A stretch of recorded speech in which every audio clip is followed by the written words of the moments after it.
Si quieres acompañarme, vamos a leer el libro de Romanos, capítulo número 1, un versículo solamente.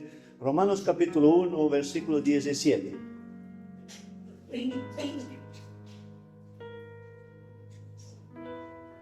Romanos 1, 17, la palabra del Señor va a decir lo siguiente. Porque en el Evangelio la justicia de Dios se revela por fe y para fe. Y como está escrito, mas el justo por la fe vivirá. Oremos. Padre, gracias Señor, porque tu mano poderosa nos ha traído, Señor, a este lugar en esta tarde. Y tu Espíritu Santo está aquí, Señor. Señor, tu Espíritu Santo está en nuestro medio, está en nosotros, Señor. Y ahora, Señor, hemos leído tu palabra. Queremos, Señor, entregar nuestros corazones, nuestras vidas, delante de tu presencia y clamar tu ministración, Señor. Clamar tu visitación, clamar tu milagro, Señor. Y, Señor, delante de ti, oh Dios, decirte, Señor, que tú eres el único digno de gloria y de adoración. En el nombre de Jesucristo, entregamos todo en tus manos y en las manos del Espíritu Santo. Amén y amén. Muy bien. ¿Cuál es el motivo de que nosotros hemos venido a este lugar en esta tarde? El primer motivo es la fe que tú y yo tenemos en Dios y en la palabra de Dios. Porque la Biblia dice que sin fe es imposible agradar a Dios. Entonces, todos nosotros venimos a la iglesia, a la casa del Señor, por la fe que tenemos en Dios. Pero podríamos preguntar, ¿qué es la fe? Y la Biblia va a decir en Hebreos capítulo 11, versículo 1, lo siguiente. Que la fe es la certeza de lo que se espera y la convicción de lo que no se ve. Lo repito, la fe es pues la certeza de lo que se espera y la convicción de lo que no se ve. Yo he dicho que el Espíritu Santo del Señor está en este lugar. Pero tú no puedes verlo con tus ojos naturales, ¿verdad? ¿O lo ves? ¿Lo ves? No. Entonces, Él está aquí. Y es también la certeza de lo que se espera. Cuando uno verdaderamente tiene fe en Dios y espera algo de parte de Dios, no puede esperar dudando. Tiene que esperar con convicción, sabiendo de que Dios es poderoso para hacerlo. No como yo quiero, ni en el momento que yo quiero, sino sabiendo de que Dios lo hace cuando Él quiere y de la manera que Él quiere, porque su voluntad es buena, es perfecta y es agradable. Muy bien, entendiendo entonces que nosotros vivimos por fe y para fe, y entendiendo de que una vida con Dios solo puede ser vivida a través de la fe, vamos al libro de 1 de Samuel, capítulo 1, versículo 1. Y vamos a ver la vida de una mujer muy especial y que nos va a enseñar muchas cosas en esta tarde. 1 de Samuel, capítulo 1, versículo 1 de la palabra del Señor va a hablar de Ana, la madre de Samuel, el autor de 1 y 2 de Samuel, profeta y siervo del Señor. La Biblia dice lo siguiente, 1 de Samuel 1:1. Hubo un varón de Ramataim, de Sofín, del monte de Efraín, que se llamaba Elcana, hijo de Jeroam, hijo de Eliú, hijo de Tohu, hijo de Suf, Efrateo. No vea qué fáciles son los nombres hebreos, ¿no? Y tenía él dos mujeres. El nombre de una era Ana, y el nombre de la otra, Penina. Y Penina tenía hijos, mas Ana no los tenía. Una de las primeras cosas que hay que explicar, hermano, en ese texto es lo siguiente. En los tiempos de Ana, antes del nacimiento de Jesús, cuando una mujer no tenía hijos, ella era tratada dentro de la sociedad como una persona que le faltaba algo. Entonces, Una mujer en los tiempos antiguos, cuando ella no daba hijos a su esposo, podríamos decir que de cierta manera era una mujer discriminada. Incluso se le daba, si una mujer no daba hijos a su esposo, el esposo la podía repudiar en divorcio. Cosa que muchas veces no ocurría. ¿Por qué? Porque en aquella época se buscaba una solución, y la solución era que el esposo tuviera hijos con la esclava. Eso ocurre en la vida de varios personajes de la Biblia, y en este caso ocurre también en la casa de Elcana. Muy probablemente, aunque la Biblia no lo dice, Ana era su esposa y Penina a lo mejor su esclava. Penina le daba hijos, aunque las dos eran esposas de Elcana. Vale, lo importante entender es lo siguiente, que Ana no tenía hijos, y Penina las tenía, y vamos a ver que a partir del versículo de número 6, dice lo siguiente: y su rival, es decir, Penina, la irritaba, enojándola y entristeciéndola porque Jehová no le había concedido tener hijos. Así hacía cada año. Cuando subía a la casa de Jehová, la irritaba así, por lo cual lloraba y no comía. Es decir, Ana no tenía hijos, que ya era algo de tristeza y discriminación en su vida, y tenía por añadido la otra esposa que sí tenía hijos y que la provocaba y la entristecía y la hacía sufrir aún más. Qué doloroso es cuando uno tiene un problema y está viviendo una situación difícil y aún confiando en Dios, tiene que tratar con afronta de otras personas que no te ayudan en el problema, sino que solo hacen complicar el problema aún más que tienes. Es una situación difícil. Y dice la palabra del Señor, el texto sigue, en 1 Samuel 1:8, que Elcana, su marido, le dijo a Ana: ¿por qué lloras? ¿Y por qué no comes? ¿Y por qué está afligido tu corazón? ¿No te soy mejor que 10 hijos? ¿Qué esposo que ama a su esposa viéndola llorar por una situación que ni él ni ella lo podían arreglar, no se entristecería de ver a su mujer llorando y sufriendo por algo? Creo que todos nosotros, ¿verdad? Y entonces lo que hace Elcana, el esposo, es acercarse a su esposa y intentar animarla y decirle palabras que le ayuden. Entonces él está diciendo en cierto sentido a Ana lo siguiente: mira, Ana, no te preocupes. Si yo te amo con hijos o sin hijos, si yo te amo igual, si para mí no hay diferencia, si para mí tú eres importante y yo no soy igual de importante para ti que 10 hijos. Entonces hay una situación de tristeza, de dolor. El matrimonio sufre, la familia sufre por una situación a la cual no tienen solución. En aquellos tiempos no es como hoy en día, ¿no?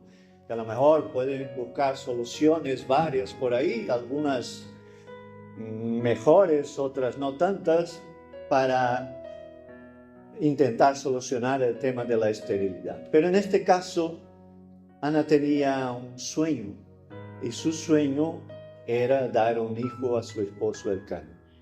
Su sueño era tener un hijo, ser madre. Que creo que nosotros los hombres nunca vamos a entender eso, ¿verdad? El hombre que cree que va a entender en algún momento el sentimiento que tiene la mujer hacia el deseo de ser madre, nosotros como hombres creo que no entendemos. ¿Por qué? Porque Dios puso ese sentir dentro de la mujer y no dentro del hombre. El hombre puede tener deseo de ser padre, que también es algo importante, pero el deseo de ser madre y la conexión que tiene la madre con el hijo es algo que solo una mujer puede disfrutar. Por eso el hombre no es igual a la mujer y la mujer no es igual al hombre. Dios no los hizo iguales. Los hizo diferentes para ser complementados. Uno complementa al otro. En el matrimonio, lo que Dios desea y anhela para el matrimonio es que el hombre pueda complementar a la mujer y a la mujer al hombre. Pero resulta que Ana seguía teniendo un sueño. ¿Tienes sueños en tu vida? ¿Sueñas con algo? ¿Tienes anhelos? ¿Sueñas con cosas, con situaciones o con personas a lo mejor? ¿Sueñas ver a personas entregadas a Cristo? ¿O sueñas ver una persona o la vida de una persona transformada? ¿O sueñas con cosas? Todos nosotros soñamos con algo, con alguien, con una situación. O soñamos con un milagro. La diferencia es que soñar con un milagro es soñar con algo. Por ejemplo, yo quiero comprarme el móvil, el último, y entonces puedo hacer horas extras, ahorrar, buscar una financiación y intentar buscar una manera para comprar un móvil, para comprar una ropa, para comprar un coche. Yo puedo hacer esfuerzo para eso. Pero hay situaciones en nuestras vidas en que nosotros, por mucho que querramos, no podemos solucionar determinados problemas. Y la solución solo puede darla el Señor. Pero Dios, como es especialista en hacer milagros, Dios siempre visita a aquellos que tienen un corazón que se rinde en su presencia. El texto sigue en 1 Samuel capítulo 1, versículo 10, y va a decir lo siguiente: que Ana, con amargura de alma, oró a Jehová y lloró abundantemente. E hizo voto diciendo: Jehová de los ejércitos, si te dignares mirar a la aflicción de tu sierva y te acordares de mí y no te olvidares de tu sierva, sino que dieres a tu sierva un hijo varón, yo lo dedicaré a Jehová todos los días de su vida y no pasará navaja sobre su cabeza. Cuando una persona entiende la importancia que tiene Dios para la vida del ser humano, y ora y habla con el Señor y le hace una petición, en el caso de Ana nos da un ejemplo muy claro. Ella pide algo para ella, pero lo que recibiría de las manos de Dios dice que lo dedicaría al Señor. En aquella época, si a una persona hacía ese tipo de voto, cuando el niño tuviera la edad, no cuando era pequeñito, dependiente de la madre, sino cuando que creciera un poquito más y ya fuera independiente, entonces podías entregar tu hijo en el templo del Señor, en la mano de los sacerdotes, en la mano de los encargados del templo en aquella época, y este niño crecería dentro del templo y sería educado para servir al Señor. Es decir, Samuel fue dedicado al templo, creció en el templo, fue educado en el templo, fue profeta del Señor y fue un hombre de gran influencia en todo Israel y para toda la nación. La oración de Ana clamando a un hijo y clamando a un milagro en su vida no solo influenció su vida, sino que influenció toda la nación de Israel. Eso es orar con propósito. Yo no digo que tú y yo no podemos orar por los sueños, deseos, anhelos, situaciones de nuestra vida. Pero también hay momentos en que nosotros tenemos que orar con propósito, orar pensando en el mundo espiritual, orar pensando en la eternidad, orar pensando en que esta vida llegará un momento en que termine y después de que termine la vida hay una vida eterna, saber si estamos preparados para la vida eterna y saber que Jesucristo es el puente que nos une al Padre. Entonces, Ana ora al Señor y está en el templo orando.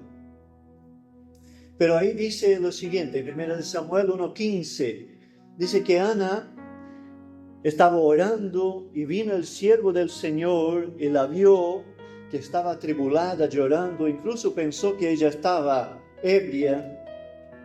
Pero Ana le contesta a Elí y le dice: no, Señor mío, yo soy mujer atribulada de espíritu, no he bebido vino ni sidra, sino que he derramado mi alma delante de Jehová. No tengas a tu sierva por una mujer impía, porque por la magnitud de mis congojas y de mi aflicción he hablado hasta ahora. Ana fue al templo, y en el templo, allí postrada delante de la presencia del Señor, dice la Biblia que ella lloraba, clamaba al cielo, hacía una oración al Señor, pero era tanta su tristeza que no le salían palabras, solo lloraba y murmuraba en la presencia del Señor. Entonces vino el sacerdote, habló con ella y ella le explicó lo que estaba pasando.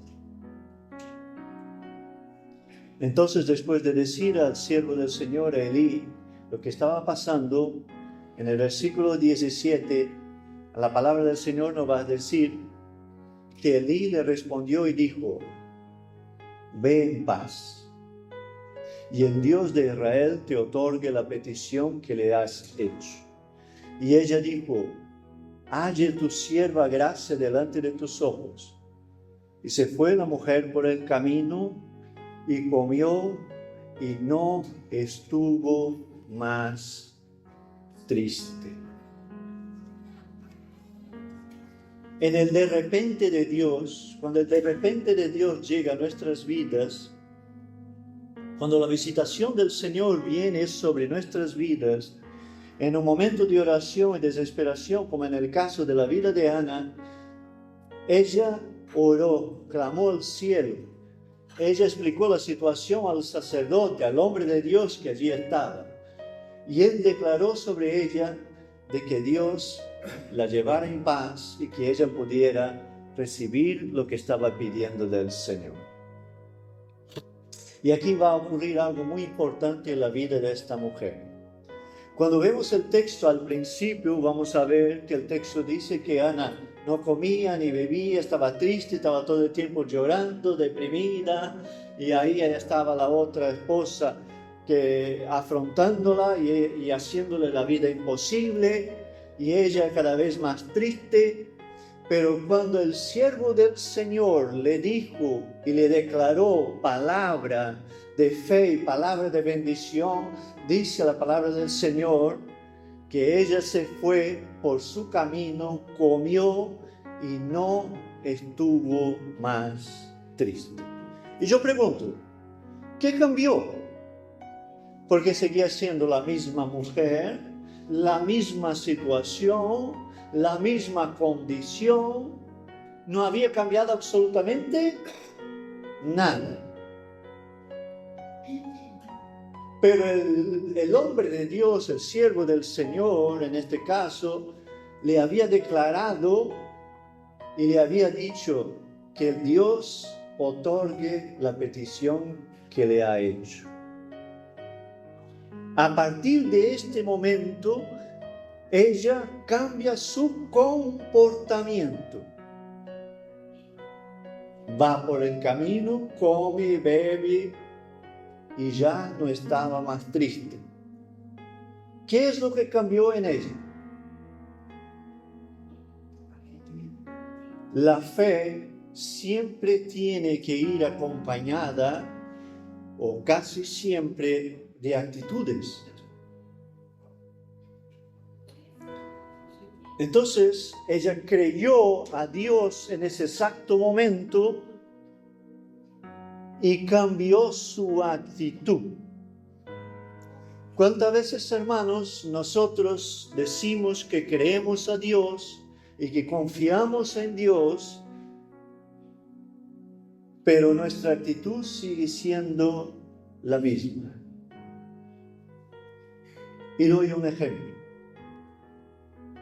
Yo puedo hablarte de tristeza, yo puedo hablarte de estar deprimido, yo puedo hablarte de vivir la depresión, Y si hay algo que es necesario para salir de la depresión, es la ayuda de Dios y la actitud.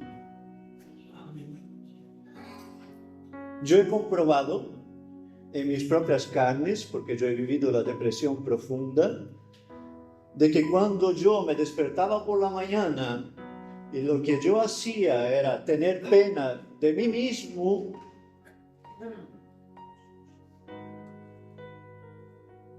y entristecerme por mi condición y por lo que estaba pasando, eso no me ayudaba.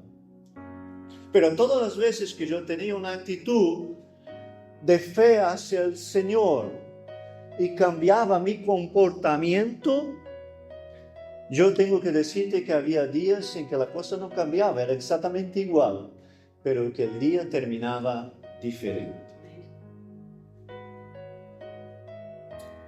Y en este proceso estuve 2 años, no 2 horas, ni 2 días, ni 2 meses, 2 años.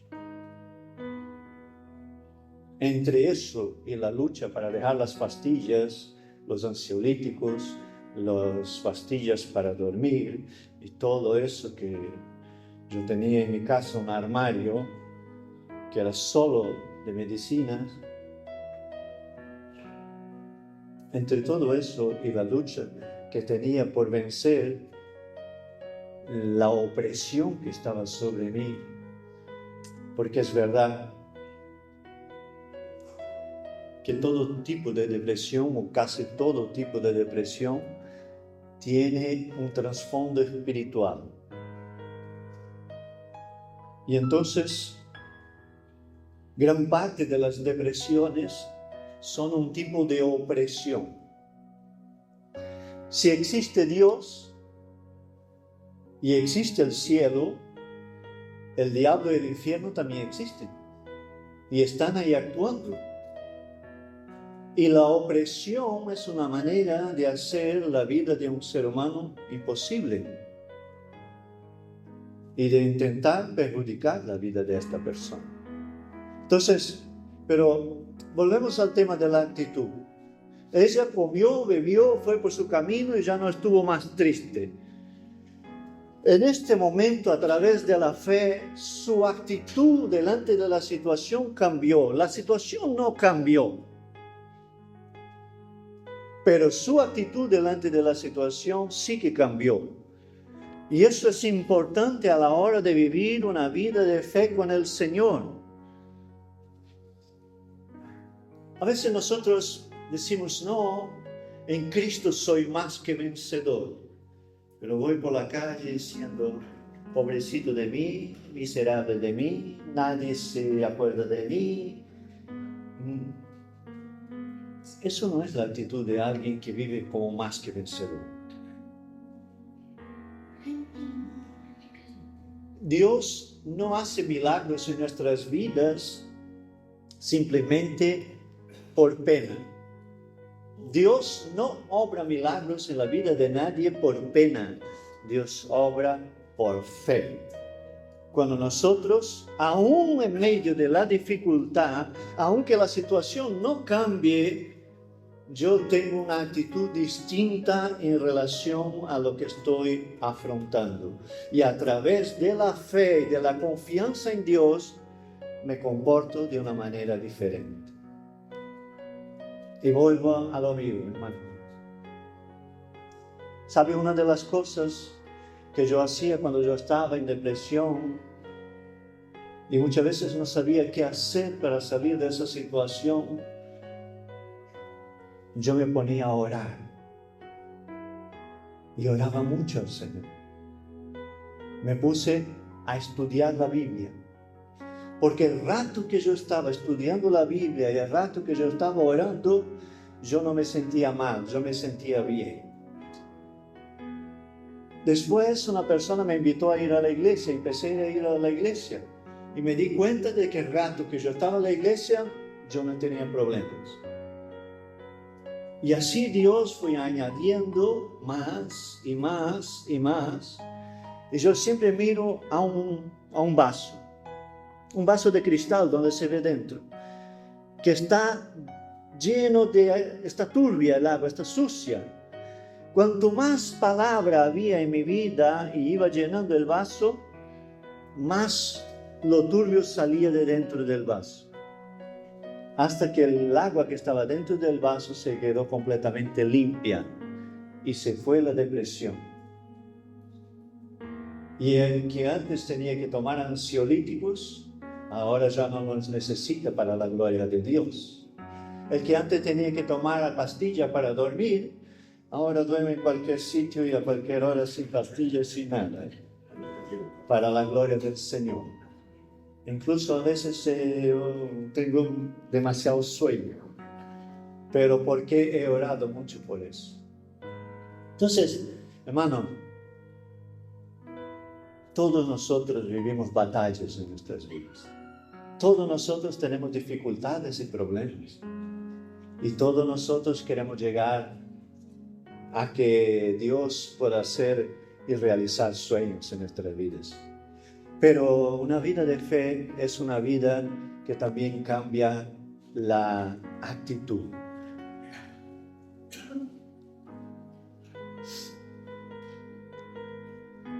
En 1 Samuel capítulo 1, versículo 20, pasado el tiempo, dice la palabra del Señor lo siguiente: aconteció que al cumplirse el tiempo, después de haber concebido Ana, dio a luz a un hijo y le puso por nombre Samuel, diciendo: por cuanto lo pedí a Jehová. Entonces, pasado el tiempo exacto después de que ella cambió su actitud, dice la palabra del Señor que se quedó embarazada y dio a luz a un hijo. Yo, leyendo ese texto, me hice la siguiente pregunta: ¿cuántas veces no fue Ana al templo para orar? ¿Cuántas veces no fue Ana al templo para llorar? ¿Cuántas veces no fue Ana a la presencia del Señor y derramó su corazón por su tristeza y por su congoja? Pero ¿cuándo llegó el milagro? Cuando hubo un cambio de actitud. Cuando ella entendió que tenía que a partir de este momento vivir una vida normal. Yo soy una persona, como decía Chelo a la hora de abrir el culto, que se hace preguntas. Yo me hacía preguntas también. Yo, si fuera el Cana, a partir del momento del cambio de actitud de Ana, yo me preguntaría: ¿qué es lo que ha pasado con Ana? ¿No? Si es que la veo diferente, es que la veo feliz. Cuando yo me convertí, me entregué al Señor y cambié mi actitud en todo lo que hacía. Un día vino un compañero de trabajo y me preguntó si yo había recibido un aumento de sueldo. Dice: no, recibí un aumento de vida, que es mucho mejor que un aumento de sueldo. Entonces, al cambiar la actitud, después de pasado el tiempo, nació a Samuel, el hijo de Ana, que Dios le dio. Y ahora, imaginemos lo siguiente: una mujer que no tenía hijos, una mujer que oró al Señor para tener hijos, una mujer que recibió el milagro de parte de Dios. Ahora el niño tiene que cumplir su voto. ¿Cuál fue el voto que hizo? Entregarlo en la casa del Señor. Y lo hizo. 1 Samuel 1:26 dice: y ella dijo: oh Señor mío, vive tu alma.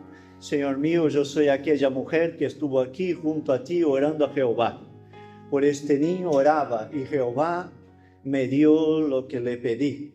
Yo pues lo dedico también a Jehová. Todos los días que viva será de Jehová.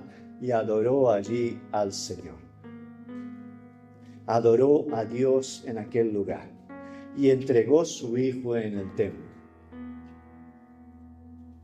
Pero qué difícil debe de haber sido para Ana esperar tantos años por un milagro, recibir al niño y después entregarle al niño en el templo. Y podríamos pensar, ¿por qué Dios hace las cosas así? ¿Pero Dios hizo el voto o lo hizo el voto lo hizo Ana? No, el voto lo hizo Ana y lo cumplió el Señor. Pero ¿sabe una cosa? Si vamos a 1 de Samuel capítulo 2, versículo 21, la palabra del Señor va a decir lo siguiente. Y visitó el Señor a Ana, y ella concibió y dio a luz 3 hijos y 2 hijas. Y el joven Samuel crecía delante de Jehová. ¿Qué es lo que ocurrió? Que ella pidió un hijo para dedicarlo al Señor y el Dios le dio otros 5. Nadie va a superar a Dios en dar. Ella dio 1, recibió 5. La mujer que no podía tener hijos, a lo mejor ahora tenía más hijos que Penina. ¿Por qué? Porque tuvo fe, confió en el Señor, lo entregó todo en la presencia de Dios, cambió su actitud, cumplió su voto, y cuando nosotros actuamos por fe y para fe y adoramos al Señor, podemos recibir el milagro. Pero muchas veces en la presencia de Dios hace falta cambiar la actitud. Amén.